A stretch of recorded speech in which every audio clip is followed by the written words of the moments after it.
Question number 14 के अंदर we सब स्पेस दे रखा है R10 का और ए कोई मैट्रिक्स है 10x10 ऑर्डर की सच दैट ए रेज पर के वी इस टाइम से डिफाइन है कि ए रेज पर के इंटू एक्स, जहाँ एक्स वी से आएगा। तो अपने से पूछा है कि इसमें से जो 4 स्टेटमेंट दे रखी है उनमें से कौन सी स्टेटमेंट नॉट ट्रू है। तो देखते हैं वन बाय वन। स्टेटमेंट 1 क्या है, if A is non singular then dimension of V equal to dimension of A V. A हमें यहाँ पे नॉन सिंगुलर दे रखा है, नॉन सिंगुलर है तो ये जो ए वी मैपिंग है ये लीनियरली इंडिपेंडेंट सेट को लीनियरली इंडिपेंडेंट सेट पे मैप करेगी क्योंकि ए नॉन सिंगुलर है। तो यहाँ से जो इसके जितने वी के जितने लीनियरली इंडिपेंडेंट जो भी सेट आएंगे वही ए वी में लीनियरली इंडिपेंडेंट सेट आएंगे। तो ये दोनों की डायमेंशन सेम होगी। अगर ए नॉन सिंगुलर है तो वो इसकी इंडिपेंडेंस को वी की इंडिपेंडेंस जो वेक्टर्स की इंडिपेंडेंस को चेंज नहीं करता, वो सेम रखता है। तो यहाँ से स्टेटमेंट ए ट्रू है। अपने को फॉल्स पूछिए। सेकंड क्या है, if it is possible that A is singular and dimension of V equal to dimension of A V. यहाँ नॉन सिंगुलर में तो होता है ट्रू। अब इसने पूछा है कि क्या ये पॉसिबल है कि ए अगर सिंगुलर हो फिर भी dimension of V equal to dimension of A V आ जाए कुछ पर्टिकुलर केस के अंदर। तो इसको देखते हैं। जैसे वी कोई भी एलिमेंट वी वेक्टर स्पेस है तो इसके एलिमेंट इस टाइप से ले लेते हैं, एक्स और बाकी सारी 0 ले लेते हैं क्योंकि ये R10 का सब स्पेस है। तो ये 10 इसके टपल्स लिए हैं जिसमें से पहला जो टपल है वो एक्स है, बाकी सारे 0 है। और ए कोई 10x10 ऑर्डर की मैट्रिक्स है जिसमें से ऐसा ले लेते हैं जो पहले एलिमेंट 1 है, बाकी सारे 0 है, बाकी सारे एलिमेंट इसके 0 है। तो ए वी करेंगे आप, तो क्या आएगा 1 बाकी 0, यहाँ भी 0 और वी यहाँ पे क्या एलिमेंट आएगा x 0 0 0 सारे। तो वो क्या आ गया x 0 0 0। इसकी मल्टीप्लाई आपस में करेंगे तो एक x आ गया, बाकी सारे 0।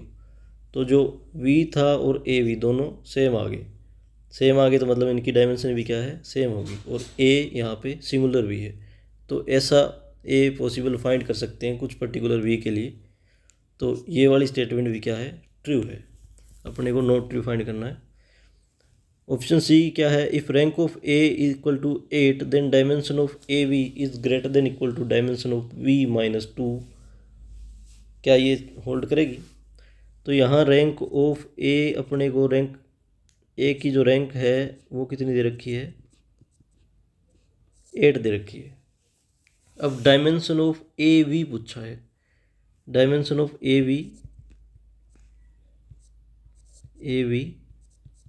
क्या ग्रेटर देन इक्वल टू रहेगा डायमेंशन ऑफ वी माइनस 2 से। अब देखो रैंक ऑफ ए 8 दे रखा है, ए की रैंक 8 है, तो जो ए वी है वो वी की डायमेंशन 8 मोस्ट कितनी कम कर सकता है 2 कम कर सकता है क्योंकि ए 10x10 ऑर्डर की मैट्रिक्स है। वी के अंदर 10 वेक्टर्स होंगे और ए की जो रैंक है वो 8 है, मतलब इसके अंदर 8 लीनियरली इंडिपेंडेंट रोज टाइप होगी। तो इसकी 8 मोस्ट वी की 8 मोस्ट जो 2 इसकी डायमेंशन है वी की वो कम कर सकता है क्योंकि 10x10 है। तो मान लो पहली 8 रोज इसके अंदर इंडिपेंडेंट है और लास्ट वाली 2 0 है और यहाँ पे कोई वी स्पेस है जिसकी दो 10 डायमेंशन का है, मान लो ये 10 डायमेंशन का है। तो जो लास्ट वाली 2 रोज के कारण है इसकी डायमेंशन वी की ए वी की कितनी आ जाएगी 8 आ जाएगी। तो ये 8 मोस्ट 2 कम कर सकता है। तो ये वाली स्टेटमेंट भी क्या है ट्रू है। फोर्थ स्टेटमेंट है, if dimension of V equal to dimension of A V equal to dimension of A square V, इस टाइप से ए की पावर 5 वी तक डायमेंशन सेम है, तो क्या ए की power 6 V equal to dimension of V आएगी? इसको देखते हैं। अगर v की पावर 5 तक a की पावर 5 तक किया और v की मल्टीप्लाई किया तो सेम डायमेंशन है, तो क्या 6 में भी बराबर आएगी? ये कोई ज़रूरी नहीं है। जैसे ए मैट्रिक्स लो अपने इस टाइप से,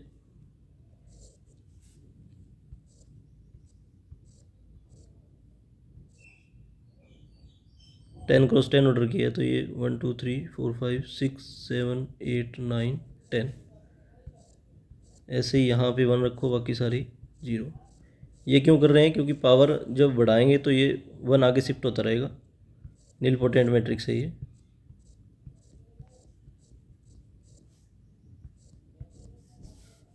तो इस टाइप की अगर मैट्रिक्स लें यहाँ पर,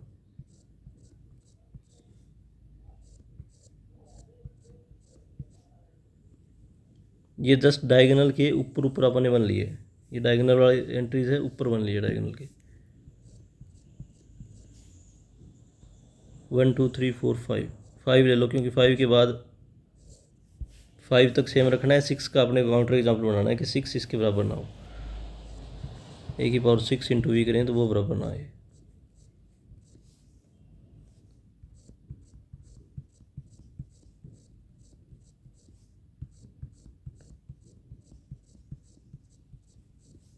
इस टाइप से 9 और 10 दोनों को भी क्या 0 ले लो एक बार। और साथ में अपने को वी मल्टीप्लाई करना है। वी ले लो, जैसे ये ए है तो यहाँ आ गया। अब ए की पावर जब 2 करेंगे तो ये 1 यहाँ शिफ्ट हो जाएंगे 4 में। ए की पावर 3 करेंगे तो ये 1 यहाँ शिफ्ट हो जाएंगे। ए की पावर 4 करेंगे तो ये यहाँ शिफ्ट हो जाएंगे। ए की पावर 5 करेंगे तो ये 1 यहाँ आ जाएगा। और ए की पावर 6 करेंगे तो ये 0 मैट्रिक्स बन जाएगा। तो 1 हर एक पावर के अंदर, ये इस 5वें कॉलम के अंदर 1 रह रहा है। तो अपने को जो वी वेक्टर है वो ऐसा लो कि जो 5th पोजीशन है वहाँ पे कुछ एक्स आए 1 2 3 4 5, बाकी सारे 0 आए। तो जब आप इसको ए की पावर जब सिंपल ए के साथ मल्टीप्लाई करोगे तो इस 5वीं रो के कारण इस 5वीं रो को इस एक्स के साथ मल्टीप्लाई करेंगे तो ये सेम आ जाएगा 0 0 0 0 एक्स 0 0 0 इस टाइप से। तो dimension of A into V equal to dimension of आ गई वी। एक्चुअली इक्वली आ गए तो डायमेंशन इक्वल हो ही जानी है।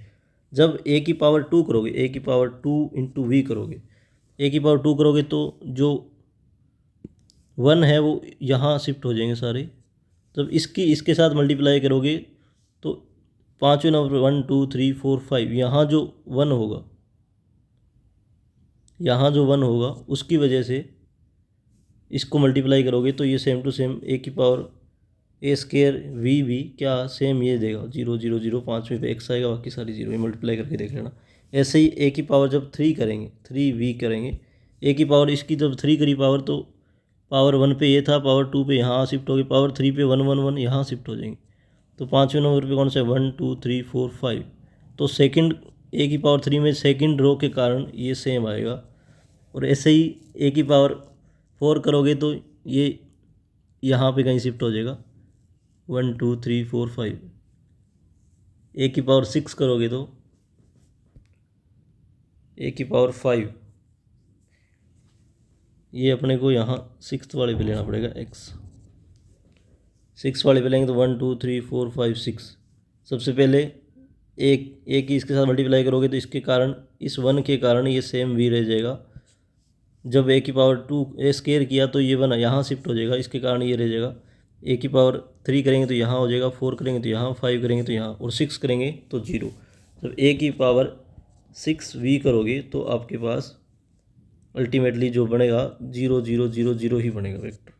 तो इसकी डायमेंशन कितनी है 0। डायमेंशन ऑफ ए की power 6 into V equal to क्या है 0, जो कि नॉट इक्वल है डायमेंशन ऑफ वी के। वी की कितनी थी 1 थी। तो ये क्या है ऑप्शन डी फॉल्स है। ये स्टेटमेंट फॉल्स है और अपने को फॉल्स ही देखना था। Option D is the correct answer. इस एग्जाम्पल की हेल्प से एक बार ट्राई करना।